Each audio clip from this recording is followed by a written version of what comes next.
So we move to Maguire. This is another player that has divided opinions so much so, as a matter of fact, I'm beginning to feel that he should be left alone. But it looks like in this window, he's not making it easy for himself, for people to, try to forget him for the meantime. Donze TV back again with my man, Ugum and Chima. If you've been around in this business for a little bit, you know that this time of the transfer window is really, really heated period. A lot of transfer deals that were not expected, coming up left, right, and center. We have so many developments so far this week. Crazy deals. Chelsea now close to spending 1 billion in the last 15 months. Neymar signing a contract worth 300 million with Al Hilal of Saudi Arabia. A surprise one for this window. And so many other issues for us to discuss today, especially key injuries, long-term key injuries to key players in certain teams, worrying situation at the beginning of this season. So today, to discuss and look at this and bring our dimension to it, our perspective to some of these developments, especially as regards to Chelsea and Liverpool in the transfer window, a few with Arsenal and of course, Neymar going to Saudi Arabian League, which was confirmed today. With me is Chima and Ugum, usual and familiar faces in this channel. Guys, welcome to the show. Thank you, Reggie. It's a pleasure to be here again. Nice to be here to discuss a beautiful game with Reggie and Chima. Thank you for having me. It's nice to be here again. When it comes to this round letter game, I get excited whenever I talk about it. Pleased to be with you guys, viewers. Yeah, before we go, we remind you again, if you have not subscribed to this channel, please go ahead and hit the subscription button, like and share the video. We are still on our road to 2,000 subscribers, as we set the goal for ourselves and our viewers before the beginning of the season. We are close to doing that. We're still counting on you. We're getting a lot of views on our videos, but we need to do better on the subscription side of things. Again, I want to remind you, what we share in this channel is our opinions as regards these developments in the beautiful game. We also expect you to get busy in the comment section to let us know what you feel about our views on these issues as we're going to discuss today. It's very interesting ones coming up today from Caicedo, Lavia, Olisa, Neymar, Mbappe, new development with Mbappe in PSG, Paqueta to Man City.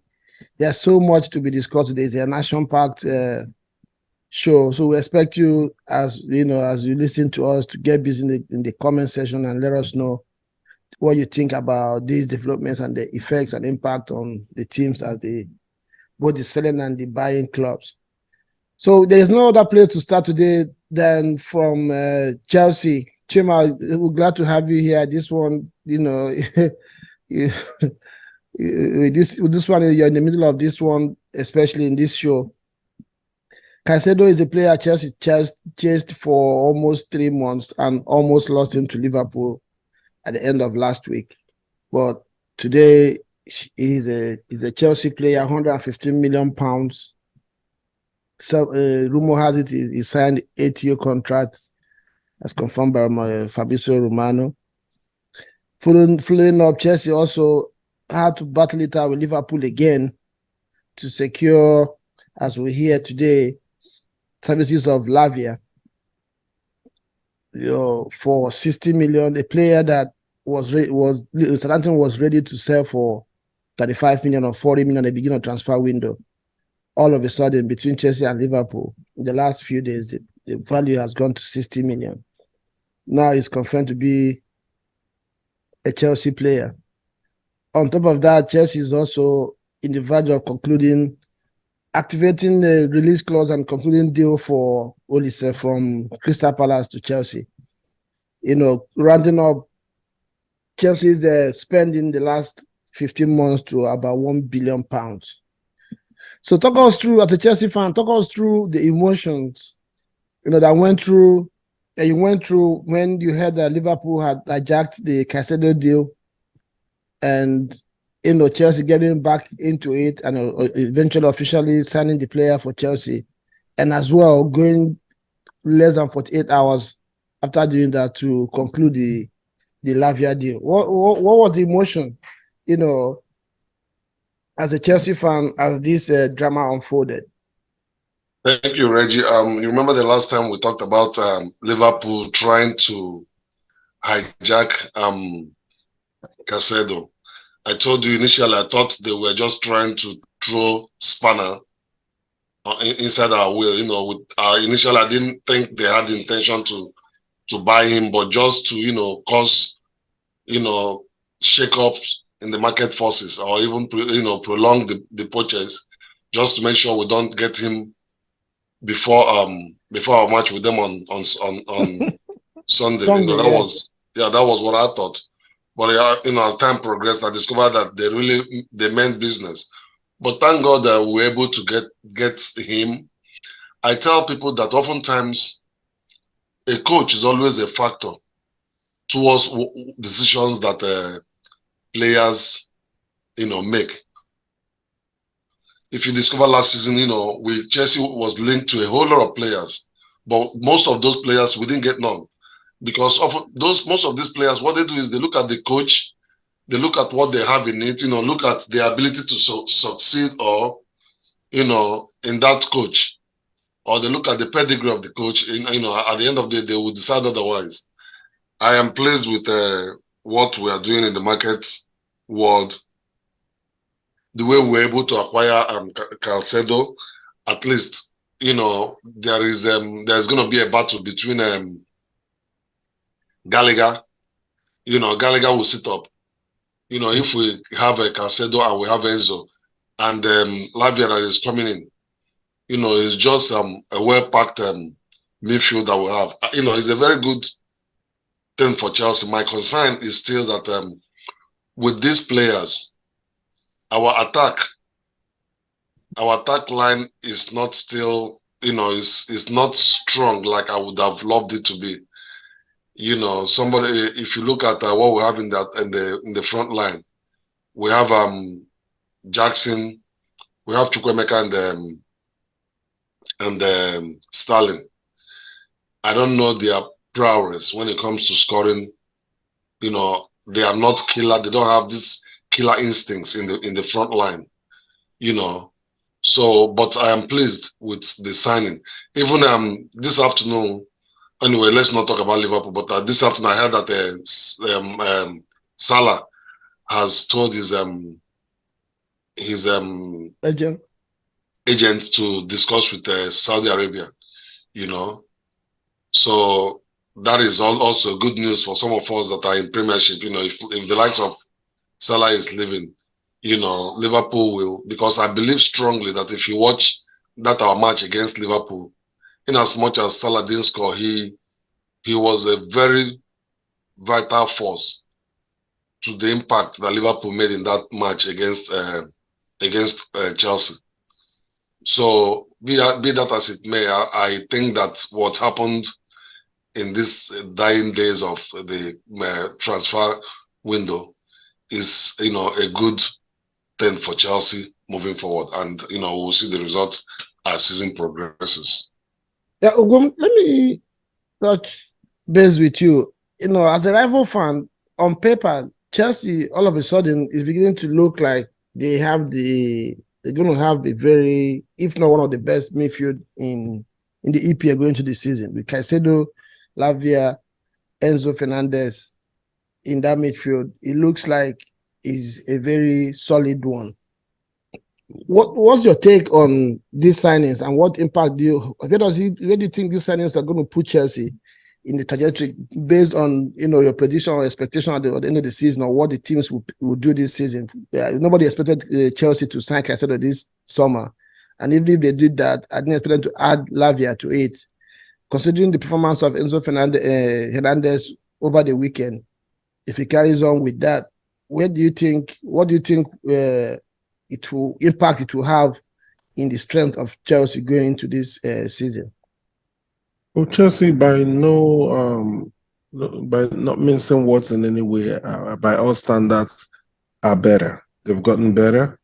The only way from here, based on what I've seen with the squad, is up, right?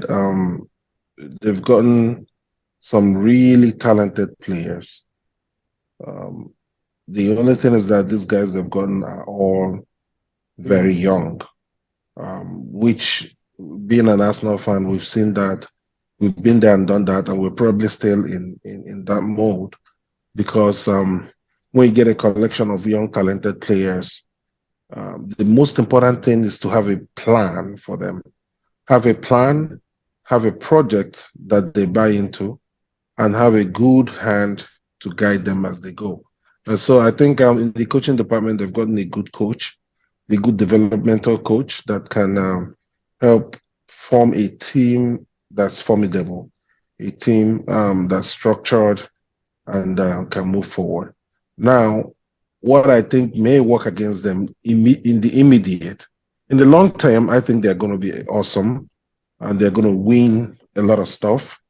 In the immediate, they lack experience. They lack experience that can help you win certain games in the EPL because of how tough the league is. That kind of stuff really affected us in various ways last season. As when I say us, I mean Arsenal. If not for the likes of Granit Xhaka and their level of experience in the EPL, he really helped, kind of mold the young ones and guide them through the season last year, which was one of the key reasons. He was a very key player for Arsenal. That's why they did well last season. So, in terms of the personnel, yes, Chelsea have bought some players that, when everyone is firing on all cylinders, they're going to be really formidable. Playing against Caicedo with his energy and his presence in the field and his exuberance. The same thing with Enzo. Enzo is very talented as well. Takes really good positions, great passer of the ball. I am not very sure about Lavia because really I haven't, to be honest, watched him so much. I haven't really paid attention much to him.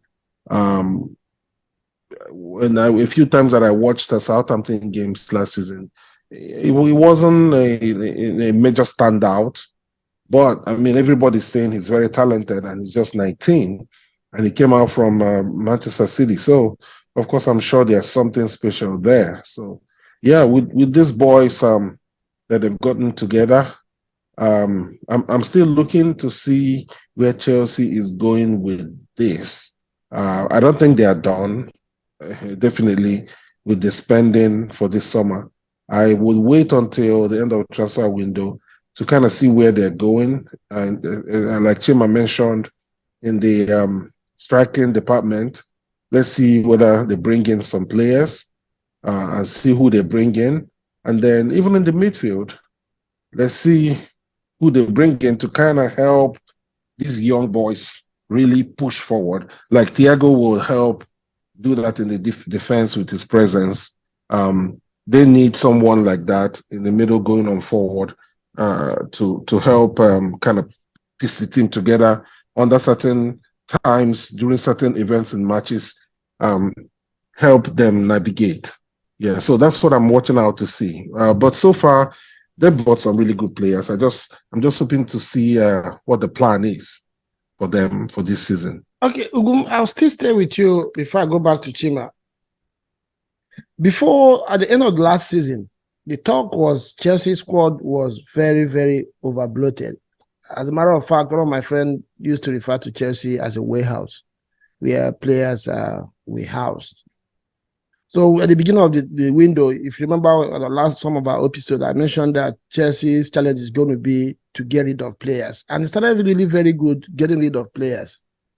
But all of a sudden, if you look at the number of players that have come in again this window, it's almost more than what they have gotten rid of, which means they still have the same number of players available in the squad. They got rid of Kai Havertz, Mason Mount, Ziyech, Koulibaly, Mendy, Conte, and they signed Caicedo, Lavia, Jackson, Ulisa, Sanchez, Disasi, and Koba Kowi from uh, uh, from the loan from Brighton.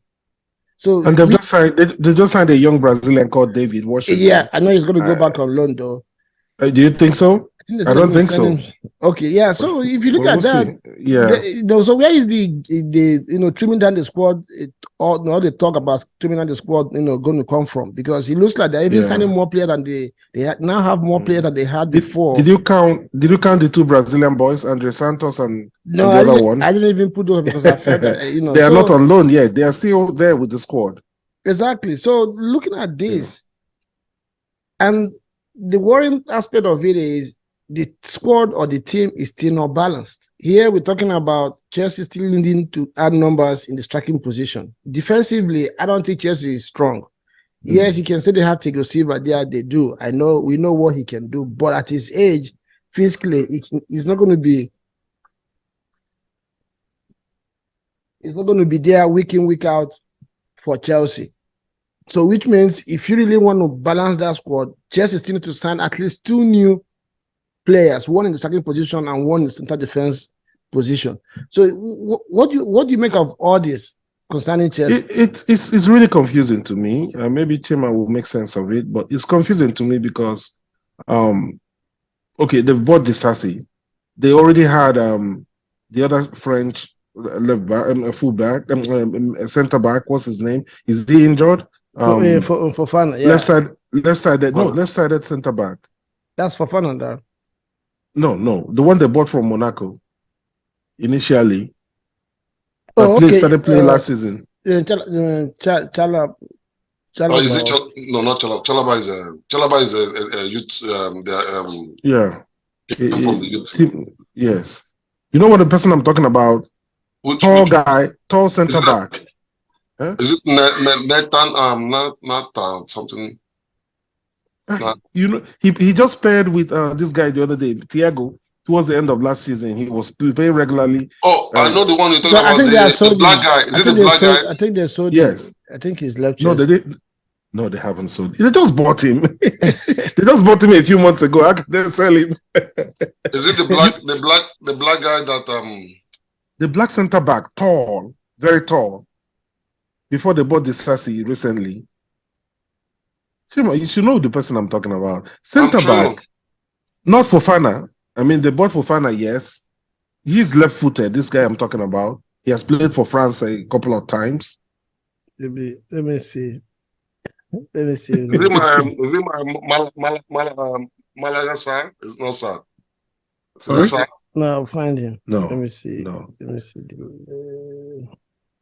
They bought him from Monaco, I believe. I think he used to play with Tessassi at Monaco. Oh my goodness. Maybe he's injured. Are you sure he's listed for this season? Because he is. He's is it the Badia Shell something? Bashia Village. Bashia somebody. Yeah, I know what I'm talking about. He's still there, right? Have they sold him? No, it's not sold. He's still there. Okay, so you have three and they still have Malangsa. That's what Sa was thinking about. Yes. Okay. No, sir, I don't really count Sa, but I'm talking about three top-rated French center backs: Fofana, Disasi, Bashiavili, right? Yes, Basha. Yeah, and then you're talking about Chilwell, Benoit, and Cucurella. Yeah. Right then in left back. So yeah, I really don't know what the plan is. Let me just come in there. I honestly feel like this thing I've discussed with Reggie before. If you look at most of the players we bought last season, they are not Chelsea standard. Even this Badia Shell that we're talking about, on a normal day, he's not a Chelsea standard defense lineup. So what I'm thinking, because I know Poch is a coach, he's not one who just open his eyes and grab anything that he sees. I'm thinking that he's building his own team. Most of these players that we have, he'll probably let go. Like Malag, I think Sal will be let go eventually. I feel like most of all these acquisitions, what he's trying to do is to hold on, guys. 1 minute, please. Okay. I honestly don't think Poch is his opinion is really counting much in this. Chelsea are buying players. Yeah, in the beginning, it looked like he was in control. Like, contrary to what I was saying, I mean, if you have come in, these huge contracts we are handed over, so. These players, a lot of money was paid for these players. You have to at least start from somewhere and make it work. Then as time goes on, you can now say, okay, no, this is not working, this is working. I remember him that I came into Arsenal. There was a lot of players that he didn't want to work with, but at least he had to start work first. It has to be a process. Exactly. Then as time goes on, he begin to chop and make changes. Like Tima was saying, I mean, in January, Chelsea paid almost 100 million for Mokala Modric. He didn't even get a minute in the first game of the season. Yeah. This is he's been there now for 7 months. So does it mean that Poch doesn't rate him? And if he doesn't, this guy was given 8 years contract. What happened to that contract? Are you going to sell him? How much are you going to get back for him? So you have to find a way to make it work. This the guy you are talking about was signed last season. He's not good enough, but Chelsea paid a lot of money for him, and obviously he's going to be on a big contract. So if Poch doesn't rate him, he doesn't want him, so you're going to get rid. How? On loan or sell him to who? At what price? So at the end of the day, it's going to come back to bite the club, because you can say Chelsea has the money, can spend the money. 12 months from now, if you cancel these contracts, as you sign these new players, Chelsea going to find it very difficult to sign players. Like what's happened to Barcelona right now. Barcelona want to sign players, they cannot sign players because there's no space to bring in new bodies. So at some point, this is going to hurt Chelsea. And my worry is that the squad is not balanced. If you have a balanced 13 or 14 players, you can say, okay, let me focus on these guys. I don't care what's going on with these other people. But you can't even make a balanced 15 players to help you, chase the season.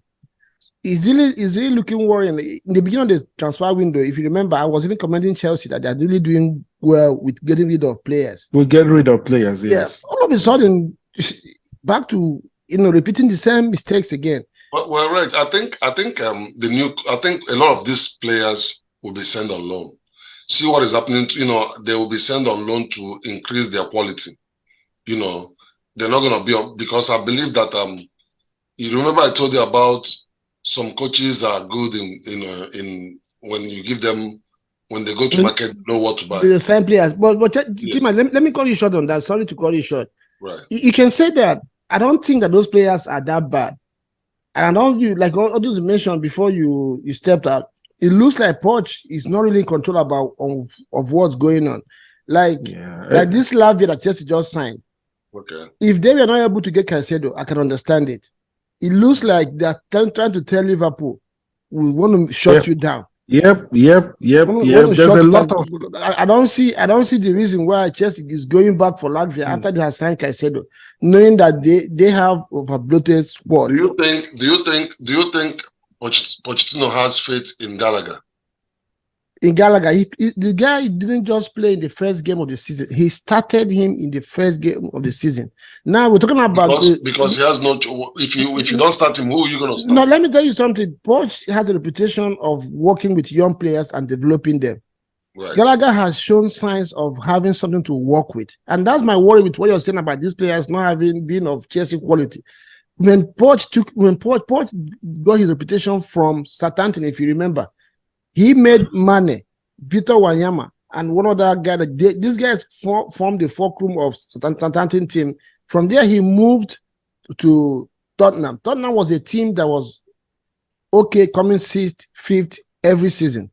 Poch went there with low budget and inexperienced players, developed that squad.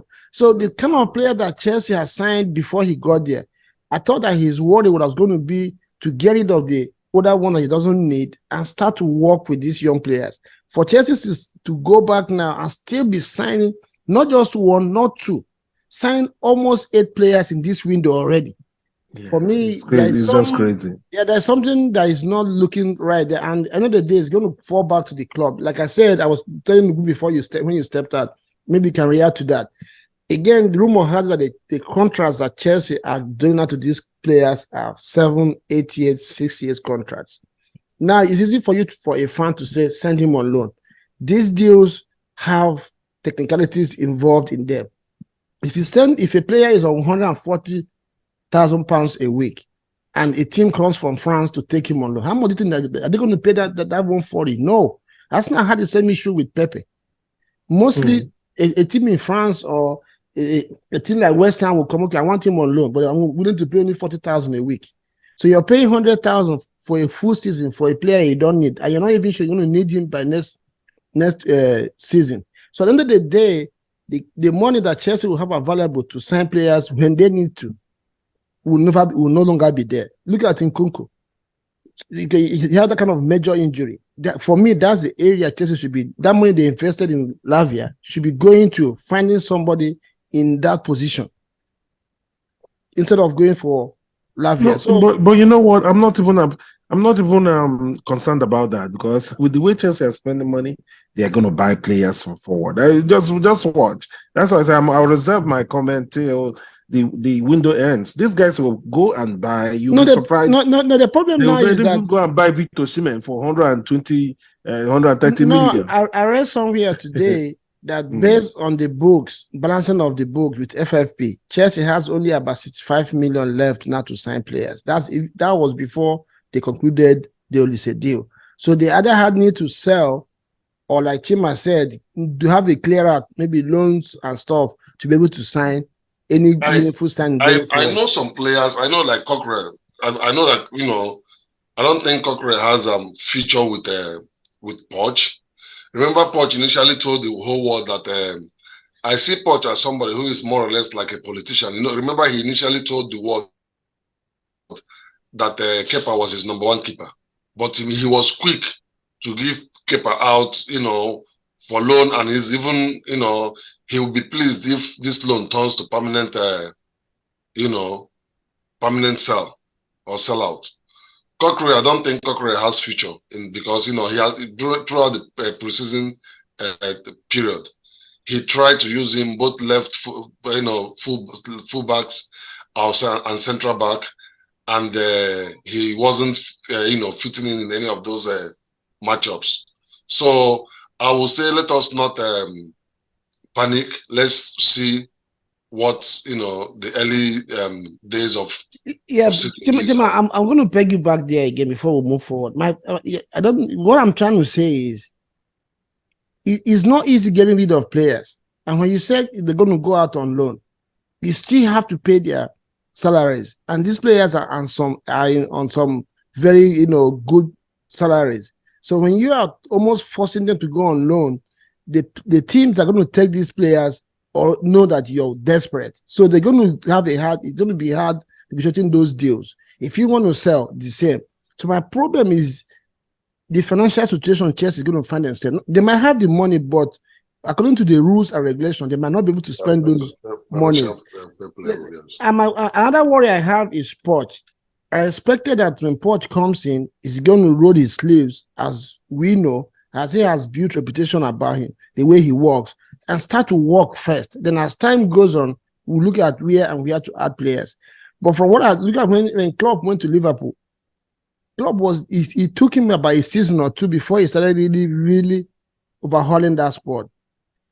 Most times when coaches go to clubs, they start to work, then begin. But remember, there is nothing to work with. Remember, Chelsea had like almost a clean slate. No, there was really nothing to work with. I can list players that left Chelsea. No, that's what I'm saying. When he came in, Chelsea had about 43 senior players, right? And would say the challenge was for Chelsea to get rid of players, which they did. But my worry is Chelsea has now replaced those same players, or even bought more than what they have let go, which means the squad is still over bloated. That's the worry.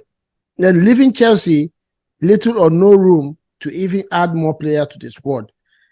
And most of the players that you have in Chelsea now, if 80% of the players Chelsea have just joined the team, and they all are on long contracts, minimum of 4, 5, 6, 7, 8 years contracts, which also makes it difficult for you to get rid of them if they don't want to go. So for me, I see at some point Chelsea is going to meet the Waterloo when it comes to transfers, and it might work against the club. Well, let's leave some of those technicalities, and I think we have talked about on how he's going to use these players. Like I said, I still don't believe that that squad is balanced enough to get something out of the season for Chelsea. But like you said, let's wait and see. Let the transfer window short, then we'll see what the teams have, and we'll be able to know exactly what the plans are for some of these teams. Then let's move to Liverpool. Of course, this one we're going to talk about as neutrals. Right. Liverpool, I'm scratching my head to understand what happened in that club in the last 1 week. I mean, Lavia was there for the taking for maybe 40 million. And Liverpool was,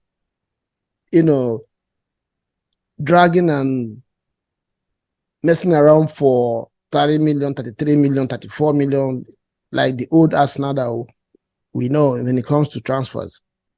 All of a sudden, from nowhere, Liverpool, without talking to Caicedo, or maybe not doing their due diligence with the player, went straight and bidded 115 million to take Caicedo, which Chelsea, we know already that, definitely refused to budge, considering the fact that the player, prefer to work with Chelsea, to go to Chelsea. Then Chelsea came with Liverpool came with 110, then Chelsea bid 115, and today Caicedo is in Liverpool.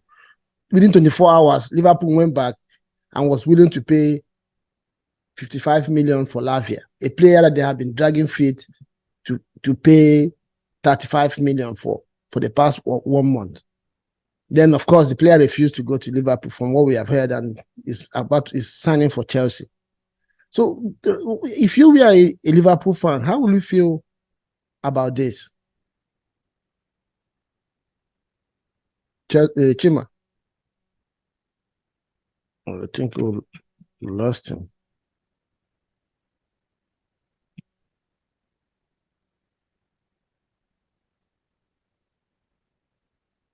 Are you there?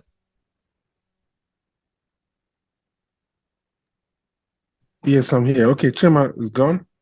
Yeah, I think he's having connection issues. All right. Yeah.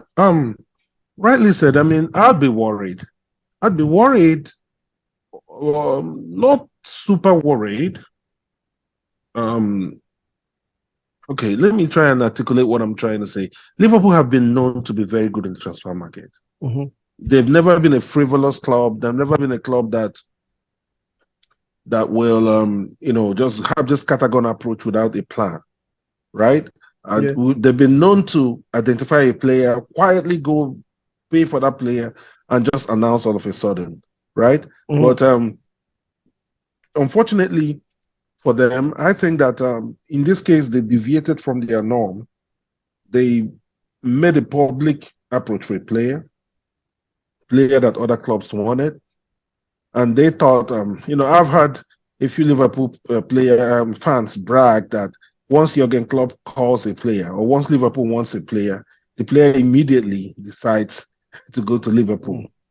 So I think that with Chelsea involved, they thought they could flex the normal muscles that they flex, and they will just take the player, not knowing that Chelsea's financial capability can anyway, even Real Madrid, whoever it is right now, the kind of money that Chelsea is offering players, wages and all that, and the project that they have will entice any player, and it's enticing all the players. We can see the results. So I think that's what happened to Liverpool. They were taken by surprise. They thought the player was theirs. They thought they could take their time and do anything and everything they wanted to do. The same things that Arsenal have been accused of taking time and lowballing and all that and all that and all that. for a change, Arsenal have been able to get their targets, but Liverpool haven't succeeded in getting their targets because they took their time and thought they just being Liverpool and having Jurgen Klopp could win them any player and every player. At this point, Liverpool are in real danger, to be honest. Exactly.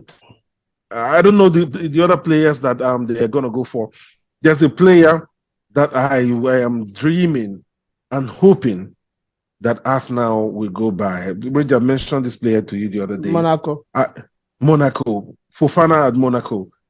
I hope Liverpool don't see him.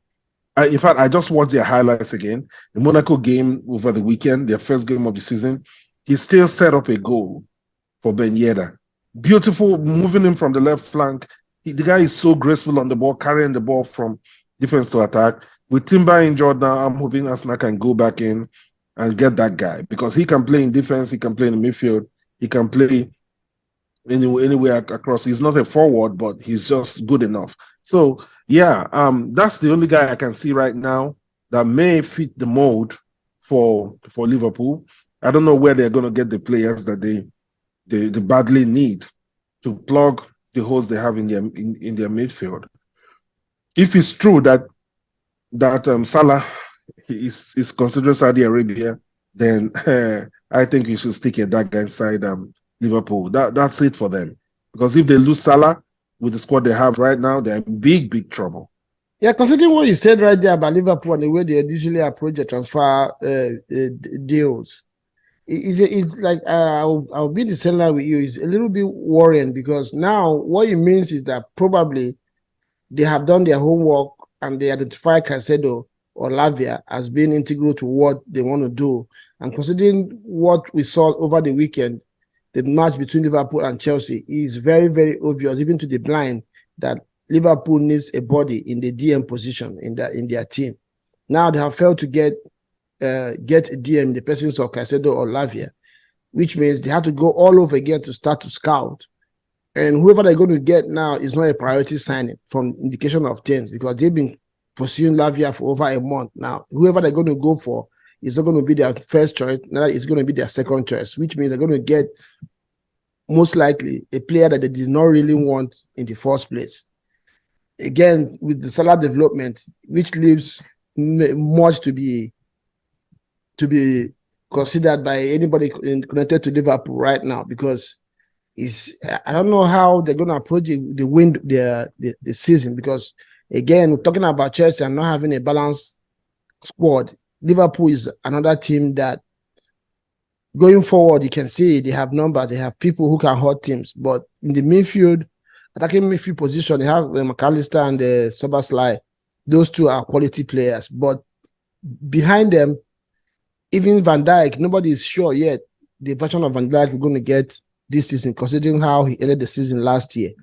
So Liverpool is another team that is going to look like to be a worry for anybody that's associated with the top, be it a fan, be it a manager or whoever, because I don't see how they're going to come out of this one. So Chelsea, Chima, now that you're back, what do you think is, as a neutral looking from outside in Liverpool, considering what happened between them, like Lavia, Caicedo, and Chelsea, and all of a sudden. So where do they go from here?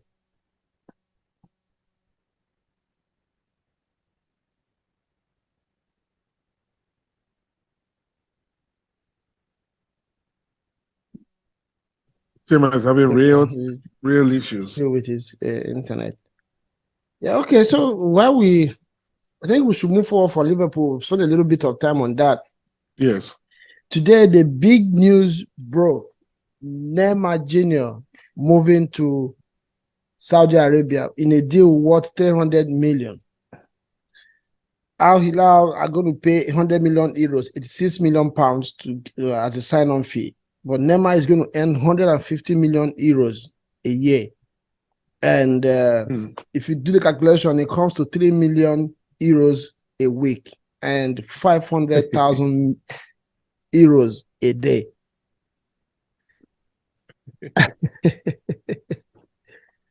You remember very well at the beginning of the transfer window at the end of last season, one of our episodes, I told you that from what I see these Saudi Arabian people are doing, they are to be taken seriously. Some people are saying, no, that's the way. I think you said that's the way China came, did one or two things, and disappeared. I told you, no, these guys look like they are serious. And they went and got Emenalo, not as a football director for a club, but for the entire league. And we know the footprint and the work that guy did in Chelsea in regards to transfers and building the squad. When they signed Emenalo, that's when I became even more scared about Saudi Arabia. Neymar is a player that divides opinion. I'm a very, very massive fan of Neymar. He's just 30. I don't think anybody can refuse this offer. I don't care if you're 25 years. At this point, we used to think that PSG was a team that flexes muscle when it comes to finances, Man City as well. But all of a sudden, these guys have taken it to an entirely new level to offer a player 3 million euros a year. And the funny thing is, whoever did this deal for Neymar handled it in a very smart way. Neymar is just a 2-year contract, no option of extension. At the end of 2 years, all the cards will be in Neymar's. In fact, by this time next year, next summer, they will be scratching their head to negotiate a new deal. He has the powers to either have an improved deal or go join his friend Messi in MLS after cutting the bag, and moving on. What do you think about? What have you made about this deal? It's unbelievable. It's unbelievable, man. The amount of money being offered are insane. And we're talking about a private jet at his beck and call, giving him a private jet whenever he wants to go anywhere, giving him a mansion, then in whatever city he's going to live in, in addition to all the money that they've offered him. I really don't know what to say. It's just insane. Neymar is not one of those players that you say, hey, he's just looking out for his family. The guy has made so much money already. But yeah, they say it's never enough. So, and he's 30. He has nothing to prove to anyone anymore. He's done everything at international level and local level. So he might as well just go there and have fun. What you're saying is true. It's a real threat. It's going to a different level now. As now fans are panicking because they've offered, I've heard, good authority, that they've offered Gabriel insane amounts of money to move to Saudi Arabia, right? And Arsenal, and because of the new contract, and this is a rumor, but I think it's a credible rumor because of the contract that was offered to Saliba. Saliba is earning a lot more than Gabriel now, and with the money these guys are offering him from Saudi, his head is torn. He asks us now to improve a salary, a contract that he just signed less than a year ago. He's asking for an improvement on the contract, and that's now refused. And so they are currently having issues. So yeah, we don't know what's going to happen. Gabriel may even end up in Saudi Arabia. They want to improve their league. They are pumping in money from all angles to make it work. For the first time, I looked at the ESPN app. They have Saudi Arabian league results now on the app, unlike before. So yeah, they're achieving what they want to achieve. They're putting their football on the map. A lot of people are watching now and following, and with the likes of Ronaldo and the kind of cult followership that they command, you see people buying tickets and going to Saudi Arabia to watch their league games because the best footballers are many of the best footballers are there. Sure. Neymar is going to be another huge attraction because he also has cult followership. Because he's such a gifted player. I'm one of them, man. I love Neymar. People want to, watch the entertainment. Chima, you want to say something? Okay, so let me ask you a different dimension to the Neymar contract. Okay, now, before, I remember when he was in Barcelona, the talk was that the reason why he left was because Messi was overshadowing him and he needed to be his own star. He went to PSG. He couldn't get the Champions League as proposed. Messi came there again. Now Ronaldo and Messi have left Europe and moved to Saudi Arabia. I know he's 30. Do you think that Neymar should have looked for a more exciting team in Europe, try to be a key member of it, and try to see if he can achieve the winning of Champions League again, being a key figure in a team that wins Champions League in Europe, and try to see if he can win the Ballon d'Or instead of moving this year? Do you think that should have been an option for him, as against going to Saudi Arabia? Well, if you look at Neymar, and by the way, I want to apologize for, I've been having problem run-ons with my network, I tried to log in and, I don't know exactly what is happening, but I'm sorry for that. But if you look at Neymar, you understand that even with the exit of Ronaldo and Messi from European Championship, European League, Mbappe is also a threat to Neymar getting any of these glories that was shared between Messi and Ballon d'Or that was shared between Messi and Ronaldo. And Neymar is not getting younger.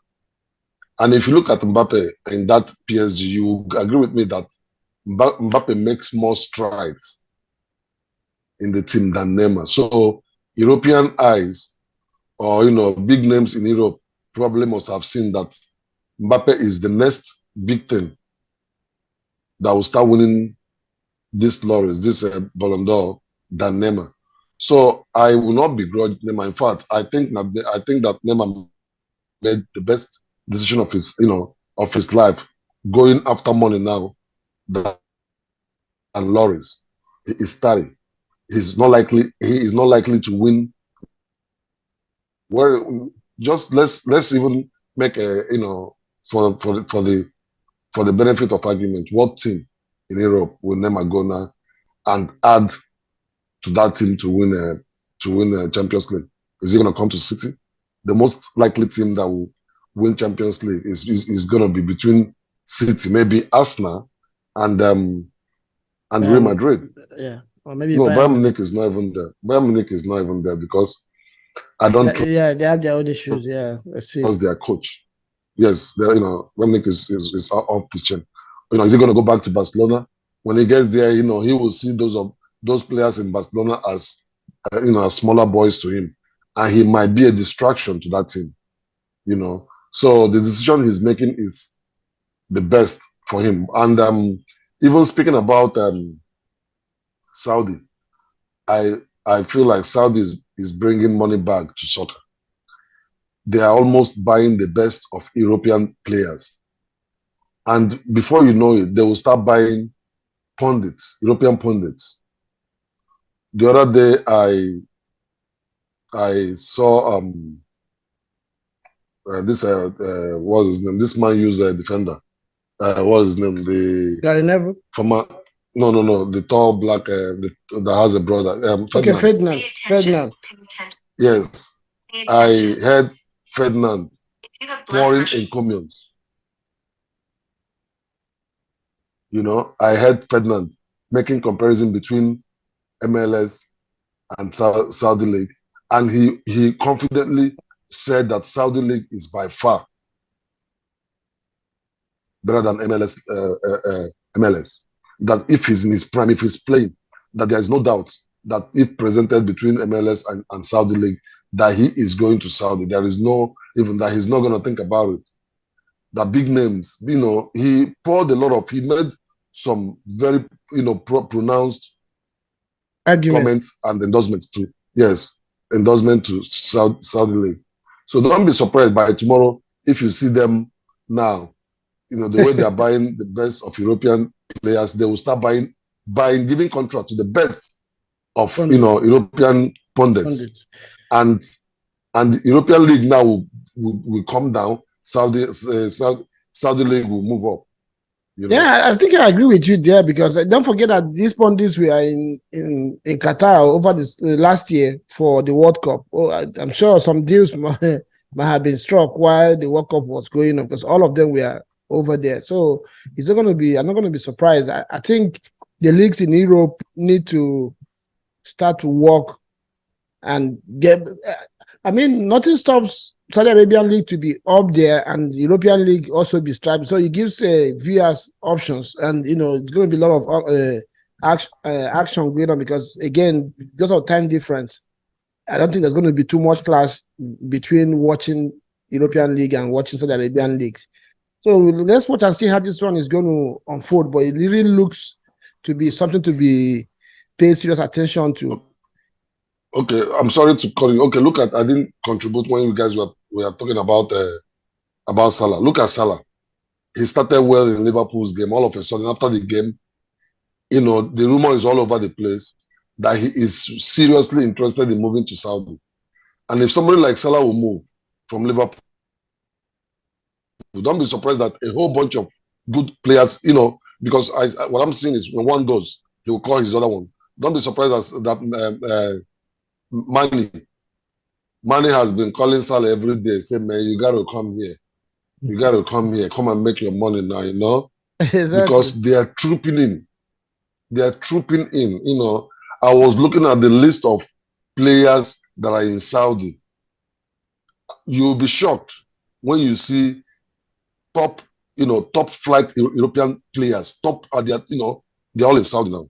And the money they're offering is Henderson is earning 700,000 pounds. Henderson is crazy. Hey.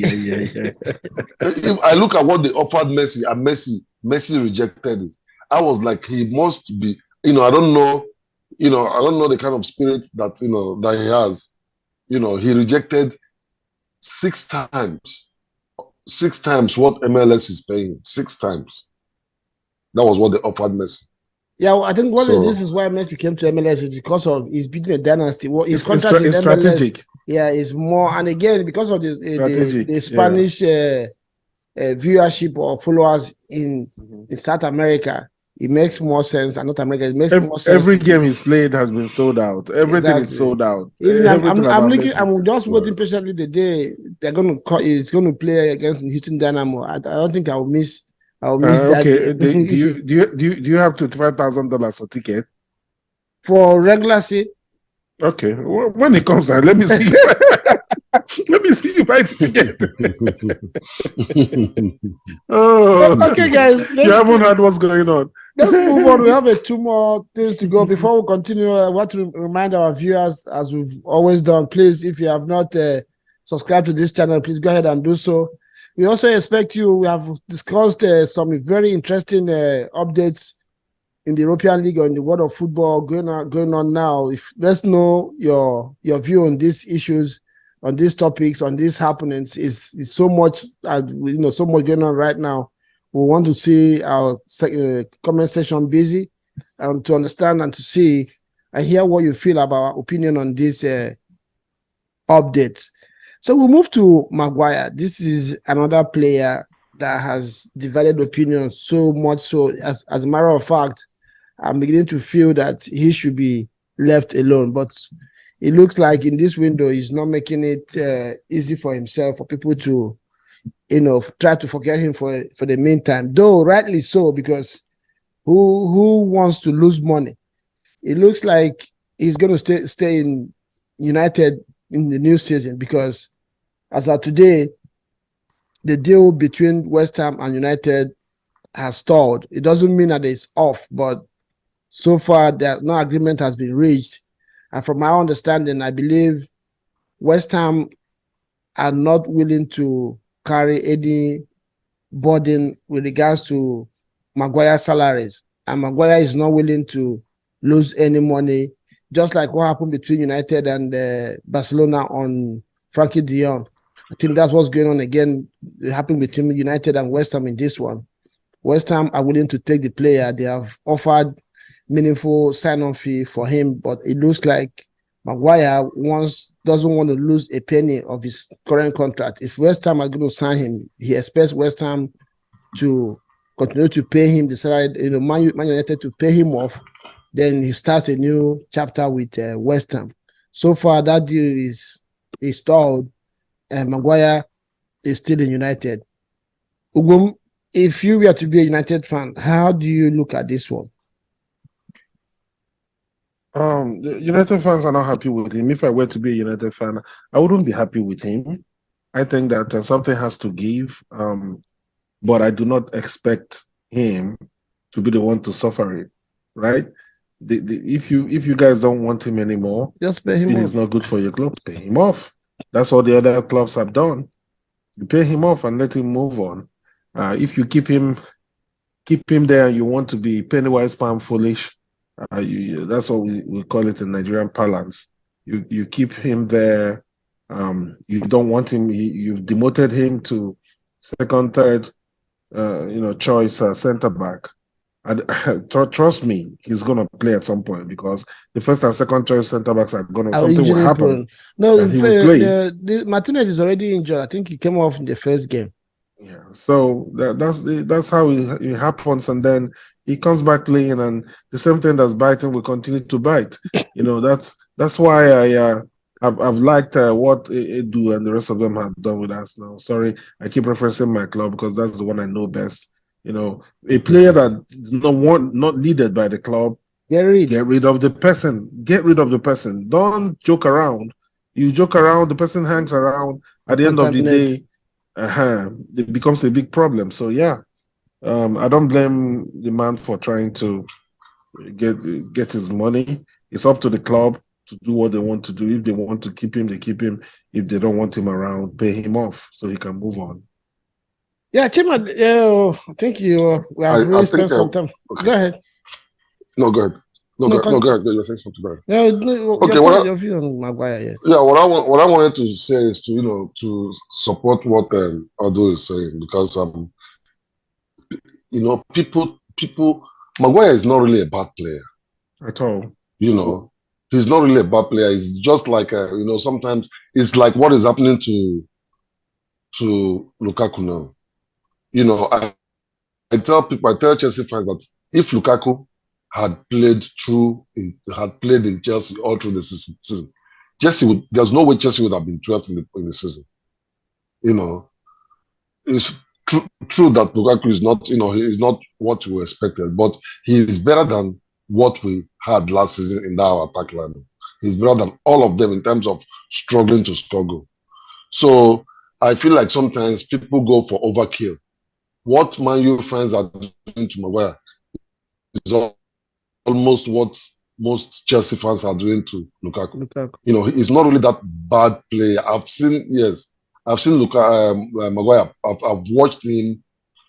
True that sometimes some of the errors that comes from him will result to a goal. But if you want to look at the countless of multiple goals that he has saved, the defense lineup that he has put up for Man U, you're not gonna just uh, former captain. The treatment is not good. And if I were him, I will stick to my guns, and either I get paid or I stay. I sit on the bench, like this guy did to Arsenal.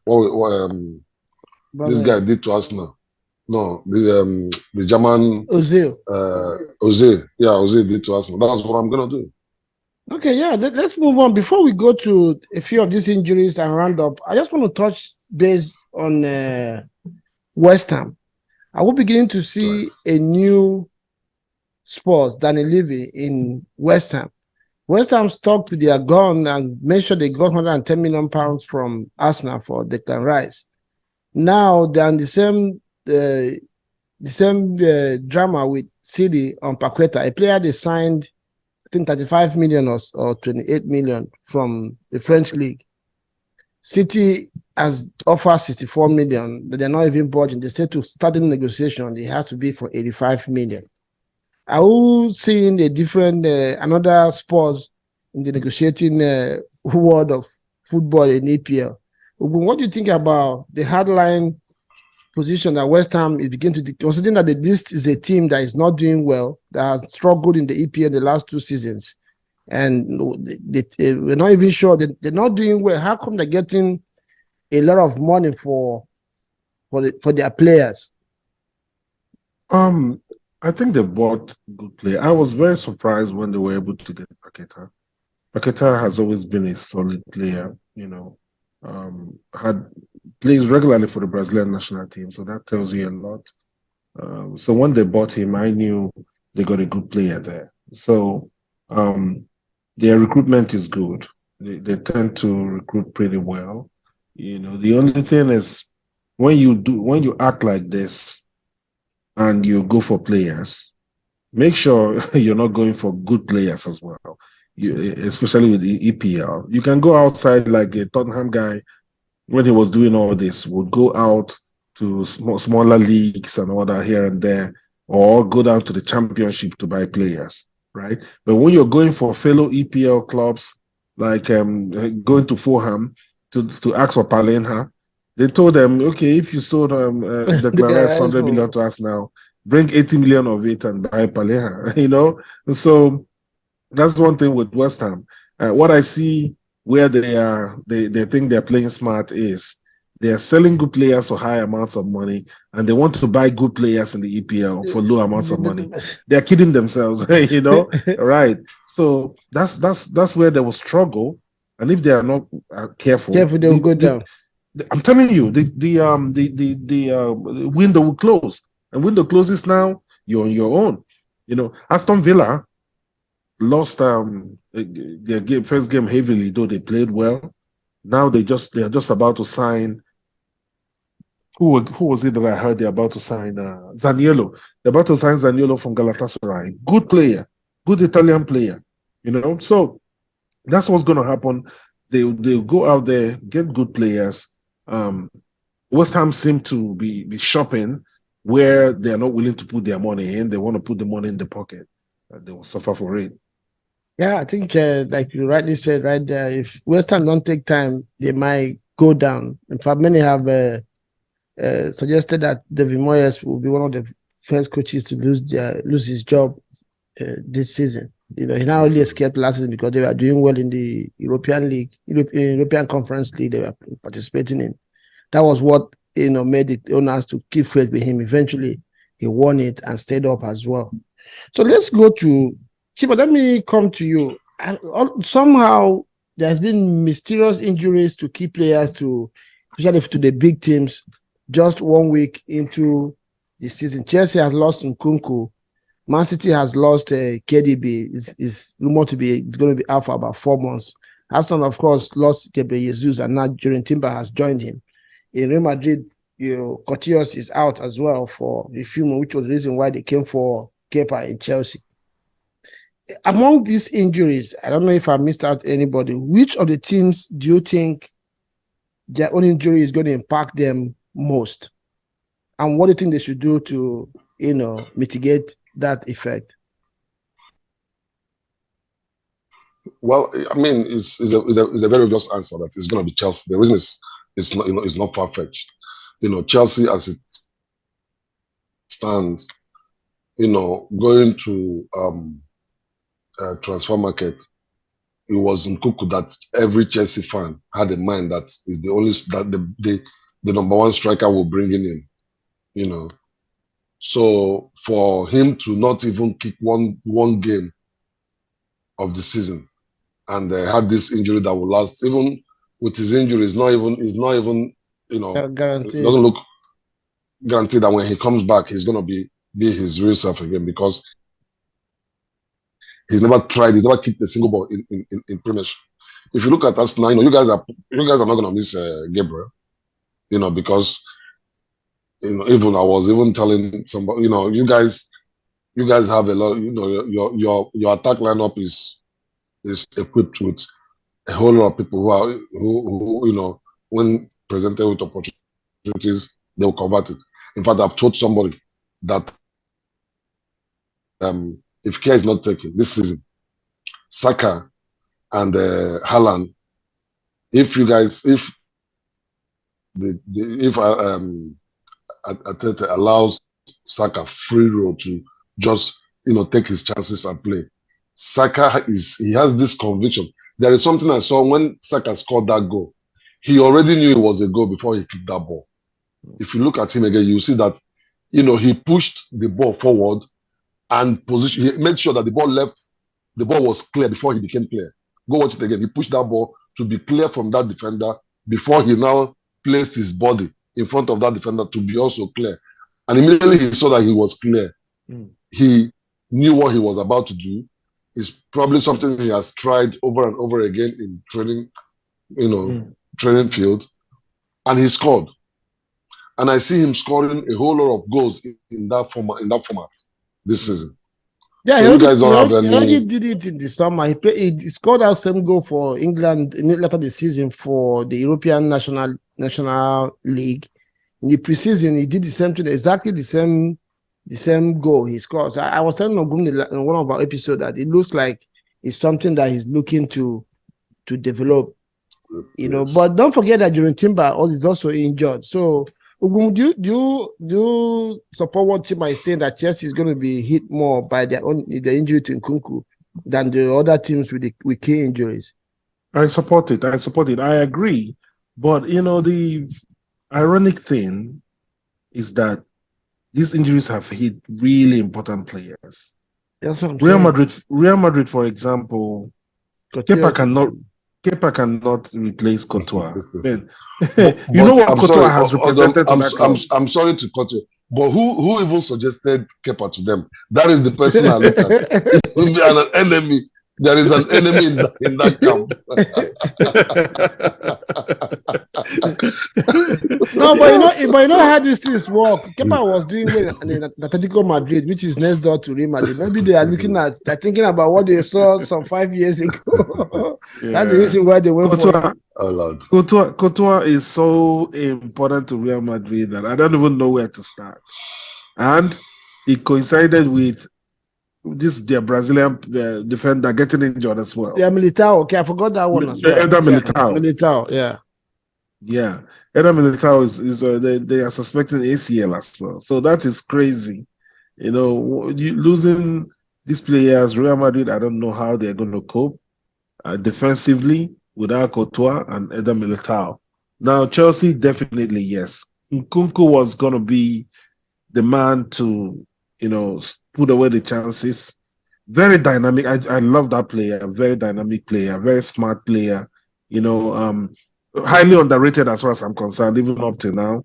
Unfortunately, this injury is not going to give him the opportunity Chance. to start getting the plaudits that he deserves. Unfortunately for Chelsea, fortunately for Arsenal, because I was scared that anytime we're going to meet that Nkunku guy, very good player. So he is going to be a big loss. Now, having said that, Julian Timber, what he has shown Arsenal fans so far, Tim, I may not understand it well because I'm sure he hasn't spent time watching Arsenal in preseason. This guy has only played a handful of games for Arsenal, but he has shown just in 2 or 3 games the kind of quality that he possesses and the options that he offers the coach. For him to have started and left back in the first game of the season, somebody that was a centre back for Ajax, he's been known to be very comfortable playing in midfield, playing the fullback positions, and playing the centre back. So that will tell you how versatile and how useful this young man, would have been for us now. The hope is that he is able to recover from this injury and he's able to resume his career. I pray the same for all the other guys that are injured. Yeah, let me not say I differ with you guys, but I want to raise a different perspective to this. Nkunku to Chelsea came on a reputation, but with regards to impact he's going to make to Chelsea, is banked on hope. Not what he has done for Chelsea in the past. We are hoping that he's going to come with the performance he had in Leipzig to Chelsea, which sometimes we have seen even good players come from other leagues. It takes them 6 months, 1 year to settle in and begin to make their impact. The team I believe is going to be maybe worse off with this injury is going to be Man City. Why do I say that? They've lost Ika Gundogan. The Kai Walker and the Bernardo Silva are it's still not sure if they're going to stay or not. So they're trying to replace Gundogan with Paqueta. Paqueta will go, and we all know that everybody that goes to City has to understand how Guardiola sees football before they start to make their impact. In the Charity Shield, if you remember very well, KDB did not start that game, Haaland was almost, invincible in the game. But once KDB came in, we know in less than 5 minutes, City got their goal. In the game, the first game of the season, he was playing as well. They got their early goals. Immediately he left, City managed to score just one more goal. So for him to be out for 4 months, and we know how this ACL thing works. You go come back after 4 months. Some people never get back to their peak anymore. KDB, I think, is nearing 30 if he's not 30 already. So we don't know the effect of that injury is going to happen to him when he comes back. So for me, KDB is not ACL. KDB is hamstring. Oh, okay. But your current one. He's been having that injury, for some time now. So I believe City might be worse off with that injury, with the injury that they have to KDB than every other team, because of the impact of what he represents, what he has been doing for the team. Because they don't have remember when we had our first episode for this season, I mentioned that if City loses KDB and Rodri, it's going to be difficult for them to replicate what they do, because these two guys are key to. I don't think Haaland without KDB and Rodri is going to have any serious impact in City.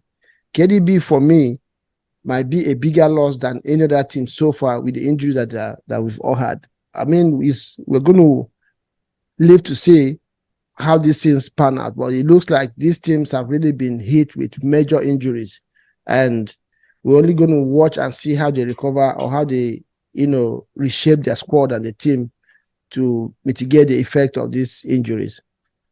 Okay, our viewers, I'm sure you have enjoyed what we're doing today. There's so much to be discussed. We'll have to round up now because we have a lot of stuff to discuss that we've not done. So let's call it a day here. I've enjoyed having this conversation with you, Gumba and Chima. It's been a very interesting and exciting one. So many things happening in the world of football, from Saudi Arabia to EPL, from injuries to transfers, the drama between Chelsea and Liverpool. Liverpool, right now, we don't know where they go from here. They look to have burnt their fingers and been a shadow of themselves. Liverpool, like you mentioned, is a club that we know that goes about the transfer dealings in a very structured and organized manner. But in the last 48 to 72 hours, they've shown signs of lack of organization and structure in their transfer plans and dealings. So our viewers, let's know what you think about our opinion on these issues. If you have not subscribed to the channel, please go ahead and subscribe and help us as we embark on this journey to our first 2,000 subscribers. Like and share the video, and we will see you in the next episode. The next video is going to be preview of the weekend fixtures. The fixtures are beginning to come thick and fast. In the next one, we're going to incorporate other leagues that we mentioned yesterday. We're going to look at 1 or 2 games in the La Liga, pick 1 or 2 games in Bundesliga, and of course in the French league, to cover up the major leagues in Europe. So guys, if you have anything to add, is there anything we've not covered you think we should mention to our viewers? No, we're good. Looking forward to the next show. Have a good one, everyone. Chima, good to have you on the show one more time, and sorry we'll be with you on your struggle with your connection or your internet. I hope it will be better in the next one. Good to have you on the show. Thank you so much. And viewers, like the moderator said, let us go to the comment section and make some noise over there. Let us see how we will generate a lot of traffic. Hoping to see you guys there. Yeah, thank you guys, and good to see you again. Bye for now.